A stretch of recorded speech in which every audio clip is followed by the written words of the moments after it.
Vulgar ವಿಡಿಯೋಗಳನ್ನು ನೋಡೋದು ಅಥವಾ ವಿಡಿಯೋಗಳ ಅಡಿಕ್ಷನ್ ಆಗಿರುವಂಥದ್ದು.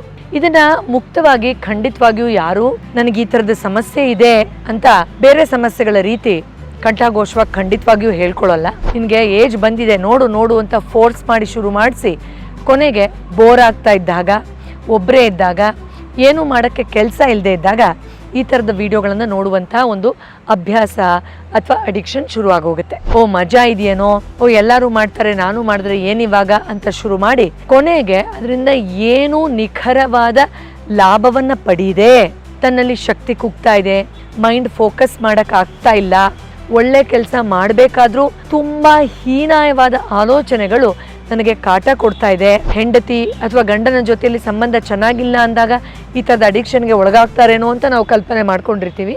But it need not be true. Ultimately ಅದು ಪಾಪ ಪ್ರಜ್ಞೆ ಆಗಿ, ನೆಗೆಟಿವ್ ಥಾಟ್ಸ್ ಆಗಿ, ಓವರ್ ಥಿಂಕಿಂಗ್ ಆಗಿ ಅಥವಾ ಮೆಂಟಲ್ ಸೆನ್ಸಿಟಿವಿಟಿ ಆಗಿ, ಭಾವನಾತ್ಮಕವಾಗಿ ಇಶ್ಯೂ ಆಗಿ ಕನ್ವರ್ಟ್ ಆಗೋಗುತ್ತೆ. ತುಂಬ ಜನರಿಗೆ ಈ ನಡುವೆ ಇರುವಂತಹ ಪ್ರಮುಖ ಕಂಪ್ಲೇಂಟ್ಗಳಲ್ಲಿ ಅಥವಾ ಸಮಸ್ಯೆಗಳಲ್ಲಿ ಒಂದು ವಿಚಿತ್ರ ಅನ್ನಿಸಬಹುದು, ಆದರೆ ಈ ವಲ್ಗರ್ ವಿಡಿಯೋಗಳನ್ನು ನೋಡೋದು ಅಥವಾ ಪಾನ್ ವಿಡಿಯೋಗಳ ಅಡಿಕ್ಷನ್ ಆಗಿರುವಂಥದ್ದು.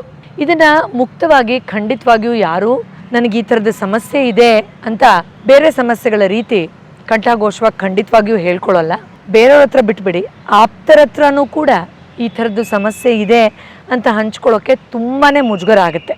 ಆ್ಯಂಡ್ ಮೋರ್ ಓವರ್ ನಮ್ಮ ಸಮಾಜದಲ್ಲಿ ಆ ಥರದೊಂದು ಆಲೋಚನೆ ಬರ್ತಾ ಇದ್ರೇ ಆ ವ್ಯಕ್ತಿ ತುಂಬ ಕೆಟ್ಟವರು, ಅವರ ಕ್ಯಾರೆಕ್ಟರ್ ತುಂಬ ಹಾಳಾಗಿರುವಂಥದ್ದು, ಅಥವಾ ಅವರು ಒಂದು ರೀತಿ ತುಂಬ ಏನೋ ಒಂದು ಇವಿಲ್ ಫೋರ್ಸ್ ಏನೋ ಅನ್ನೋ ಥರ ನೋಡೋದ್ರಿಂದ ಆ ಭಯಕ್ಕೆ ಅರ್ಧ ಜನ ನನ್ನ ಬಗ್ಗೆ ದೊಡ್ಡ ಕಪ್ಪು ಚುಕ್ಕಿ ಬಂದ್ಬಿಡುತ್ತೆ.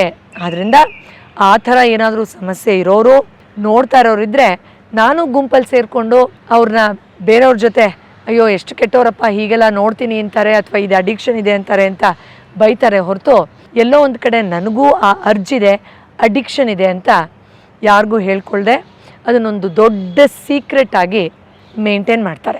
ಆದರೆ ನಮಗೆ ಗೊತ್ತಿದೆ ಇದು ಎಂಥ ದೊಡ್ಡ ಒಂದು addiction. And on on average ನಾವು ಗಮನಿಸೋದಾದರೆ ಬೇರೆ ವ್ಯಸನಗಳ ಥರ ಇದು ಕೂಡ ಒಂದು ಮೋಸ್ಟ್ ಅಡಿಕ್ಟೆಡ್ ಇಶ್ಯೂ ಅಂತ ಹೇಳಿದ್ರೆ ತಪ್ಪಾಗಲ್ಲ.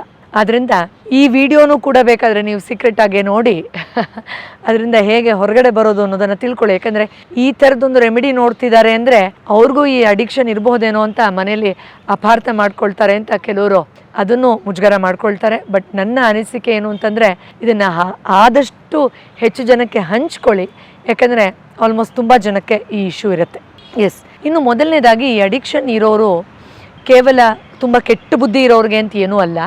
ಕೆಲವು ಸತಿ ಸುಮ್ಮನೆ ಹಾಗೆ ಈಸಿಯಾಗಿ ಸಿಕ್ತು ಆ ವಿಡಿಯೋ, ನನಗೆ ನೋಡ್ತಾ ಅದೊಂದು ಹ್ಯಾಬಿಟ್ ಆಗೋಯ್ತು, ಈಗ ಅಡಿಕ್ಟ್ ಆಗಿಬಿಟ್ಟಿದ್ದೀನಿ ಅನ್ನೋ ಥರ ಶುರುವಾಗುತ್ತೆ. ಕೆಲವು ಸಾರಿ ಸಹವಾಸ ದೋಷ ಅಂತ ಹೇಳ್ತೀವಲ್ಲ, ಏನೋ ನೀನು ಇನ್ನೂ ಇದನ್ನೆಲ್ಲ ನೋಡಲ್ವಾ, ನಿನಗೆ ಏಜ್ ಬಂದಿದೆ ನೋಡು ಅಂತ ಫೋರ್ಸ್ ಮಾಡಿ ಶುರು ಮಾಡಿಸಿ ಕೊನೆಗೆ ಬೋರ್ ಆಗ್ತಾ ಇದ್ದಾಗ, ಒಬ್ಬರೇ ಇದ್ದಾಗ, ಏನು ಮಾಡೋಕ್ಕೆ ಕೆಲಸ ಇಲ್ಲದೆ ಇದ್ದಾಗ ಈ ಥರದ ವಿಡಿಯೋಗಳನ್ನು ನೋಡುವಂಥ ಒಂದು ಅಭ್ಯಾಸ ಅಥವಾ ಅಡಿಕ್ಷನ್ ಶುರುವಾಗೋಗುತ್ತೆ. ಇನ್ನು ತುಂಬ ಜನ ವಿಚಿತ್ರ ಅನ್ನಿಸ್ಬಹುದು ನಿಮಗೆ, ತನ್ನಲ್ಲಿರೋ ಸ್ಟ್ರೆಸ್ಸನ್ನು ಹ್ಯಾಂಡಲ್ ಮಾಡೋಕ್ಕೆ ಆಗದೇ ಇದ್ದಾಗ, ಅದು ಪ್ಯಾನಿಕ್ ಇರ್ಬೋದು, ಆ್ಯಂಗ್ಸೈಟಿ ಇರಬಹುದು, ಏನೋ ಆಗ್ಬಿಡುತ್ತೇನೋ, ಏನು ಆಗಬಹುದು ಅನ್ನೋ ಇನ್ಸೆಕ್ಯೂರಿಟಿ ಇರಬಹುದು, ಅಥವಾ ತನ್ನ ಬಗ್ಗೆ ತನಗೆ ಇರುವಂಥ ಒಂದು ಡಿಸ್ಗಸ್ಟಿಂಗ್ ಫೀಲಿಂಗ್. ಈ ಡಿಸ್ಗಸ್ಟಿಂಗ್ ಫೀಲಿಂಗ್ ಕೀಳರಿಮೆ ಇರಬಹುದು, ಏನೋ ತಪ್ಪು ಮಾಡಿದೆ ಅನ್ನೋ ಗಿಲ್ಟ್ ಇರಬಹುದು, ಏನೋ ದೊಡ್ಡದಾಗಿ ಮಾಡೋಕ್ಕೆ ಆಗಲಿಲ್ಲ ಅನ್ನುವಂಥ ಒಂದು ಸೋಲಿನ ಭಾವನೆ ಇರಬಹುದು. ಆ ರೀತಿಯ ಫೀಲಿಂಗಲ್ಲಿ ಅದರಿಂದ ಹೊರಗಡೆ ಬರೋಕ್ಕೆ ಗೊತ್ತಾಗದೆ ಮೈಂಡನ್ನು ಡಿವಿಯೇಟ್ ಮಾಡಿ ಒಂದು ರೀತಿಯ ಪ್ಲೆಷರ್ನ ಒಳಗಡೆಯಿಂದ ಅನುಭವಿಸಬೇಕು, ಆ ಒಂದು ಡೋಫಮಿನ್ ಹಿಟ್ ಅಥವಾ ಪ್ಲೆಷರ್ ಹಾರ್ಮೋನ್ಸನ್ನು ನಾನು ಎಕ್ಸ್ಪೀರಿಯೆನ್ಸ್ ಮಾಡಬೇಕು. ಯಾಕಂದರೆ ಮನಸ್ಸಿಗೆ ಗೊತ್ತಿರೋ ಏಕೈಕ ಈಸಿ ರೆಮಿಡಿ ಇದಾಗತ್ತೆ ನೋಡಿ. ಅದರಿಂದ ಹೊರಗಡೆ ಬರೋಕ್ಕೂ ಕೂಡ ಇದಕ್ಕೆ ಅಡಿಕ್ಟ್ ಆಗೋಗ್ತಾರೆ. ಇನ್ನು ಏನು ಮಾಡೋಕ್ಕಿಲ್ಲ, ಬೋರ್ ಆಗ್ತಾ ಇದ್ದೀನಿ, ಆದ್ದರಿಂದ ಇದನ್ನೇ ನೋಡೋಣ ಬಿಡು, ಏನು ತಪ್ಪಿವಾಗ ಅಂತ ಅಂದ್ಕೊಂಡು ಇದನ್ನು ನೋಡೋರು ಇದ್ದಾರೆ. ಎಸ್, ಏನು ತಪ್ಪಿವಾಗ ಅನ್ನೋರಿಗೆ ಒಂದು ಸೆಂಟೆನ್ಸ್ ಆ್ಯಸ್ ಎ ಥೆರಪಿಸ್ಟ್ ನಾನು ಹೇಳಲೇಬೇಕು. ಏನು ತಪ್ಪು ಅದನ್ನು ಸ್ಪಿರಿಚುಲಿ ನೋಡಬೇಕಾ, ಎಥಿಕಲಿ ನೋಡಬೇಕಾ, ಅದೆಲ್ಲ ಬದಿಗಿಟ್ಬಿಡಿ. ಇದನ್ನು ವರ್ಷಾನುಗಟ್ಟಲೆ ನೋಡಿ ಅದರಿಂದ ಅವರ ಹ್ಯಾಬಿಟ್ಸಲ್ಲಿ, ಮನಸ್ಥಿತಿಯಲ್ಲಿ ಬೇರೆ ಬೇರೆ ರೀತಿ ನೆಗೆಟಿವ್ ಡಿವಿಯೇಷನ್ಸ್ ಆಗಿ ಕೊನೆಗೆ ಎಷ್ಟೋ ಒಂದು ಪ್ಲೆಷರ್ನ ಗಳಿಸ್ಕೋಬೋದೇನೋ, ಮೈಂಡ್ ರಿಲ್ಯಾಕ್ಸ್ ಆಗಿಬಿಡುತ್ತೇನೋ, ಓ ಮಜಾ ಇದೆಯೇನೋ, ಓ ಎಲ್ಲರೂ ಮಾಡ್ತಾರೆ ನಾನು ಮಾಡಿದ್ರೆ ಏನಿವಾಗ ಅಂತ ಶುರು ಮಾಡಿ ಕೊನೆಗೆ ಅದರಿಂದ ಏನೂ ನಿಖರವಾದ ಲಾಭವನ್ನು ಪಡೀದೆ ತನ್ನಲ್ಲಿ ಶಕ್ತಿ ಕುಗ್ತಾ ಇದೆ, ಮೈಂಡ್ ಫೋಕಸ್ ಮಾಡೋಕ್ಕಾಗ್ತಾ ಇಲ್ಲ, ಒಳ್ಳೆ ಕೆಲಸ ಮಾಡಬೇಕಾದ್ರೂ ತುಂಬ ಹೀನಾಯವಾದ ಆಲೋಚನೆಗಳು ನನಗೆ ಕಾಟ ಕೊಡ್ತಾ ಇದೆ, ನನಗೆ ಬೇಕಂದಾಗ ಮಾತ್ರ ನಾನು ಇದನ್ನು ಅಡಿಕ್ಟ್ ಮಾಡಿಕೊಂಡೆ, ಆದರೆ ಈಗ ಅದು ಮಾಡದೇ ಇದ್ದರೆ ನನಗೆ ಒಳಗಡೆ ಒಂಥರ ಅಲ್ಲೋಲ ಕಲ್ಲೋಲ ಆಗಿಬಿಡ್ತಾ ಇದೆ, ನಾನು ಒಬ್ಬ ನಾರ್ಮಲ್ ಮನುಷ್ಯನೇ ಆಗಿಲ್ಲ, ನನಗೆ ಒಂದು ಸಿಂಪಲ್ ಪೂಜೆ ಧ್ಯಾನ ಅದು ಬಿಟ್ಟುಬಿಡಿ ನನ್ನ ಸಂಬಂಧಿಕರ ಜೊತೆಯಲ್ಲೇ ಒಂದು ಸಹಜ ಸ್ಥಿತಿಯಲ್ಲಿ ಪಾಸಿಟಿವ್ ಸ್ಟೇಟಲ್ಲಿ ಇರೋಕ್ಕೆ ಆಗ್ತಾ ಇಲ್ಲ. ದಯವಿಟ್ಟು ಅನ್ಯಥಾ ಭಾವಿಸಬೇಡಿ. ನನ್ನ ಪೇಷಂಟ್ಗಳು ಹೇಳಿರೋ ಕೆಲವು ಸಿಂಪ್ಟಮ್ಸ್ನ ಹೇಳ್ತಾ ಇದ್ದೀನಿ ಅಷ್ಟೇ. ನನ್ನ ಸ್ವಂತ ಅಕ್ಕ ತಂಗಿಯರ ಜೊತೆ, ಕಸಿನ್ಸ್ ಜೊತೆ, ನನ್ನ ಮಗುವಿನ ಜೊತೆಯಲ್ಲೂ ಆರಾಮವಾಗಿರೋಕ್ಕೆ ಆಗ್ತಾ ಇಲ್ವಲ್ಲ ಅನ್ನೋ ರೀತಿಯಲ್ಲೂ ಕೂಡ ಭಾವನೆಗಳು ಬಿದ್ದೋಗುತ್ತೆ. ಹೆಂಡತಿ ಅಥವಾ ಗಂಡನ ಜೊತೆಯಲ್ಲಿ ಸಂಬಂಧ ಚೆನ್ನಾಗಿಲ್ಲ ಅಂದಾಗ ಈ ಥರದ ಅಡಿಕ್ಷನ್ಗೆ ಒಳಗಾಗ್ತಾರೇನೋ ಅಂತ ನಾವು ಕಲ್ಪನೆ ಮಾಡ್ಕೊಂಡಿರ್ತೀವಿ. But it need not be true. So ನೀವು ಏನನ್ನೋ ಒಂದು ಹ್ಯಾಪಿನೆಸ್ಸನ್ನು ಜಾಯ್ನ ಪಡೆಯೋಕ್ಕೆ ಅಲ್ಲಿ ಹೋಗ್ತಾ ಇದ್ದರೆ ಅಲ್ಟಿಮೇಟ್ಲಿ ಅದು ಪಾಪ ಪ್ರಜ್ಞೆ ಆಗಿ, ನೆಗೆಟಿವ್ ಥಾಟ್ಸ್ ಆಗಿ, ಓವರ್ ಥಿಂಕಿಂಗ್ ಆಗಿ, ಅಥವಾ ಮೆಂಟಲ್ ಸೆನ್ಸಿಟಿವಿಟಿ ಆಗಿ, ಭಾವನಾತ್ಮಕವಾಗಿ ಇಶ್ಯೂ ಆಗಿ ಕನ್ವರ್ಟ್ ಆಗೋಗುತ್ತೆ. ಆದ್ದರಿಂದ ಅಷ್ಟು ದೂರ ಹೋಗಿ ಅದರಿಂದ 1ರಿಂದ 100 ಪ್ರಾಬ್ಲಮ್ಗಳನ್ನು ಗಳಿಸ್ಕೊಂಡು ಅದನ್ನು ಬಿಡಿಸ್ಕೊಳ್ಳೋಕ್ಕೆ ನರಕ ಯಾತನೆಯನ್ನು ಅನುಭವಿಸಿ ತನ್ನ ಒಂದು ಪ್ರೊಫೆಷ್ನಲ್ ಲೈಫಲ್ಲೂ ಪರ್ಫಾರ್ಮೆನ್ಸ್ ಹಾಳು ಮಾಡಿಕೊಂಡು ಸಂಬಂಧವನ್ನು ಹಾಳು ಮಾಡಿಕೊಂಡು ಆಮೇಲೆ ರೆಮಿಡಿಯನ್ನು ಹುಡ್ಕೋಕ್ಕಿಂತ ಮುಂಚೆ ಇನ್ನೇನು ಇದಕ್ಕೆ ಅಡಿಕ್ಟ್ ಆಗಿಬಿಡ್ತಾ ಇದ್ದೀನಿ ಅಂತ ಗೊತ್ತಾಗ್ದಾಗ್ಲೇ ದಯವಿಟ್ಟು ಒಂದಷ್ಟು ಬ್ಯಾರಿಯರ್ಗಳನ್ನು ಎಸ್ಟಾಬ್ಲಿಷ್ ಮಾಡ್ಕೊಳ್ಳಿ. ಏನಿದು ಬ್ಯಾರಿಯರ್? ಓಕೆ, ನಾನು ಸ್ಟಾಪ್ ಮಾಡಿಬಿಡ್ತೀನಿ ಅಂತ ಘೋಷಿಸಿ ನಾವು ಯಾವುದೇ ಹ್ಯಾಬಿಟ್ನ ಸ್ಟಾಪ್ ಮಾಡೋಕ್ಕೆ ಸಾಧ್ಯನೇ ಇಲ್ಲ ಬಿಡಿ. ಅದ್ರ ಬದಲು ನಾವು ಚಿಕ್ಕ ಪುಟ್ಟ ಅಡೆತಡೆಗಳನ್ನು ನಮ್ಮ ಮುಂದೆ ಇಟ್ಟು ನಾನು ಆಟೋಮ್ಯಾಟಿಕ್ಕಾಗಿ ಇದ್ರ ಒಳಗಡೆ ಒಂದು ಆಟೋಮ್ಯಾಟೆಡ್ ಲೂಪಲ್ಲಿ ಸಿಕ್ಕಾಕೊಂಡಿದ್ದೀನಲ್ಲ ಅದನ್ನು ಬ್ರೇಕ್ ಮಾಡೋಕ್ಕೆ ಯಾವ ಬ್ಯಾರಿಯರ್ನ ಅಡೆತಡೆಗಳನ್ನು ನಾನು ಎಸ್ಟಾಬ್ಲಿಷ್ ಮಾಡಬಹುದು ಅಂತ ಯೋಚನೆ ಮಾಡಿದಾಗ ಜಾಣರಾಗಿ ನೀವು ಈ ಥರದೊಂದು ಪಾನ್ ವಿಡಿಯೋ ವಾಚಿಂಗ್ ಅಡಿಕ್ಷನ್ ಅಥವಾ ಇನ್ನೂ ಬೇರೆ ರೀತಿಯ ವಲ್ಗರ್ ಹ್ಯಾಬಿಟ್ಸ್ ಅಡಿಕ್ಷನ್ನ ಹೊರಗಡೆ ಬರಬಹುದು.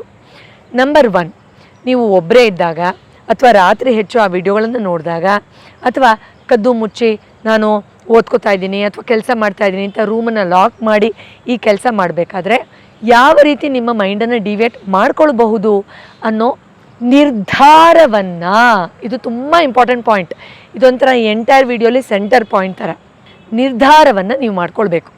ಹೌದು, ನಾನು ಇದರಿಂದ ಹೊರಗಡೆ ಬರಬೇಕು ಅನ್ನೋ ಕನ್ವಿಕ್ಷನ್ ನಿಮಗೆ ಬರದೇ ಇದ್ದರೆ, ನಾನು ನಿಮಗೆ ಎಷ್ಟೇ ಕನ್ವಿನ್ಸ್ ಮಾಡಿದ್ರು, ಬೇರೆಯವರು ನಿಮಗೆ ಎಷ್ಟೇ ಇದೆಲ್ಲ ತಪ್ಪು ಅಂತ ಹೇಳಿದ್ರು ಅದರಿಂದ ನಿಮಗೆ ಹೊರಗಡೆ ಬರೋಕ್ಕೆ ಸಾಧ್ಯ ಇಲ್ಲ. ಒನ್ಸ್ ಯು ಡಿಸೈಡ್ ಬೇಡಪ್ಪ ಅಷ್ಟು ದೂರ ಹೋಗಿ ಅಲ್ಲಿ ಹೋಗಿ ಸಿಕ್ಕಾಕೊಂಡು ಒದ್ದಾಡೋದಕ್ಕಿಂತ ಇವಾಗಷ್ಟೇ ನನಗೆ ಈ ಪ್ಯಾಟರ್ನ್ ಶುರುವಾಗಿದೆ, ಕೆಲವ್ರಿಗೆ ಬಾಡಿಲಿ ಹಾರ್ಮೋನ್ಸ್ ಚೇಂಜ್ ಆಗೋ ಏಜ್ ಇರುತ್ತೆ, ಟೀನೇಜ್ ಇರಬಹುದು, ಆ ಏಜಲ್ಲೂ ಕೂಡ ಆಗುತ್ತೆ, ಪ್ರಿಟಿ ನಾರ್ಮಲ್.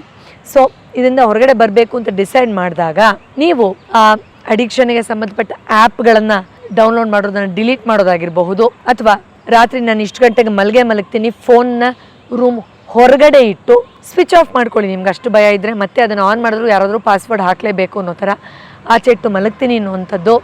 ಅಥವಾ ಯೂಶ್ವಲಿ ನನಗೆ ಅರ್ಲಿ ಮಾರ್ನಿಂಗ್ ಅವರ್ಸ್ ಇದನ್ನು ನಾನು ಅಡಿಕ್ಟ್ ಆಗಿದ್ದೀನಿ ಅಂದರೆ ಇಮ್ಮಿಡಿಯೇಟ್ಲಿ ಅದರ ಜಾಗದಲ್ಲಿ ಬ್ಯಾರಿಯರ್, ಅಂದರೆ ನಾನು ಜಾಗಿಂಗ್ ಹೋಗ್ತೀನಿ ಅಥವಾ ಒಂದು ಕೋರ್ಸಿಗೆ ಸೇರ್ಕೊಳ್ಳಿ, ಧ್ಯಾನ ಮಾಡೋ ಕಮ್ಯುನಿಟಿಯ ಒಂದು 30 ದಿನದ ಚಾಲೆಂಜಿನ ಒಂದು ಪ್ರಾಣಾಯಾಮದ ಕೋರ್ಸೋ, ಬ್ರೈನ್ ಟ್ರೈನಿಂಗ್ ಮಾಡುವಂಥ ಬ್ರೈನ್ ಜಿಮ್ಮಿನ ಕೋರ್ಸೋ, ಅಥವಾ ನಿಮ್ಮ ಜೀವನವನ್ನು ಹೇಗೆ ಪ್ರಗತಿಪರವಾಗಿ ಮಾಡ್ಕೊಳ್ಬಹುದು ಅದಕ್ಕೆ ಕಮ್ಯುನಿಕೇಷನ್ ಇಂಪಾರ್ಟೆಂಟ್ ಆದರೆ ಕಮ್ಯುನಿಕೇಷನ್ ಇಂಪ್ರೂವ್ ಮಾಡುವಂಥ ಕೋರ್ಸೋ, ಧ್ಯಾನ ಅಂದರೆ ಕೇವಲ ಏನೋ ಆಧ್ಯಾತ್ಮ ಅಲ್ಲ, ಈಗಂತೂ ಎಲ್ಲರಿಗೂ ಗೊತ್ತಾಗಿದೆ, ನಾವು ಕೂಡ ಸಾರಿ ಹೇಳ್ತಾ ಇರ್ತೀವಿ, ನಿಮ್ಮನ್ನು ನೀವು ಆಳವಾಗಿ ಇಂಪ್ರೂವ್ ಮಾಡಿಕೊಳ್ಳುವಂಥ ಮತ್ತು ಸ್ವಲ್ಪ ಎಫರ್ಟಲ್ಲಿ ಫೆಂಟಾಸ್ಟಿಕ್ ಗ್ರೋತ್ ನೋಡುವಂಥ ಎಷ್ಟೋ ಆ ಒಂದು ಸುಪ್ತ ಮನಸ್ಸನ್ನು ಟ್ರೈನ್ ಮಾಡುವಂಥ ಪ್ರೋಗ್ರಾಮ್ಗಳಿದೆ, ಅದರಲ್ಲಿ ಇಂಡಲ್ಜ್ ಆಗುವಂಥದ್ದು.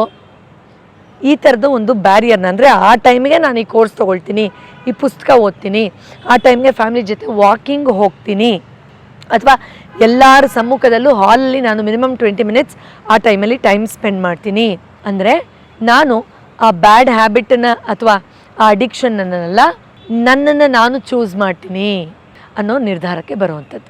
ಎಸ್, ಸೊ ಏನೆಲ್ಲ ಮಾಡಬಹುದು, ಕೆಲವು ಆಲ್ಟರ್ನೇಟಿವ್ ನಾನು ಕೊಡ್ತೀನಿ. ಖಂಡಿತ ಈ ತಿಂಗಳೊಳಗಡೆ ಈ ಪುಸ್ತಕ ಓದಿ ಮುಗಿಸ್ತೀನಿ, ಒಂದಿನಾನು ಬಿಡದೆ ನಾನು ಪ್ರತಿದಿನ ಜಾಗಿಂಗ್ ಹೋಗ್ತೀನಿ, ಅಥವಾ ಈಗೆಲ್ಲ ಎಂಥ ಒಳ್ಳೊಳ್ಳೆ ಪಾಡ್ಕಾಸ್ಟ್ ಸೀರೀಸ್ಗಳು ಬರುತ್ತೆ.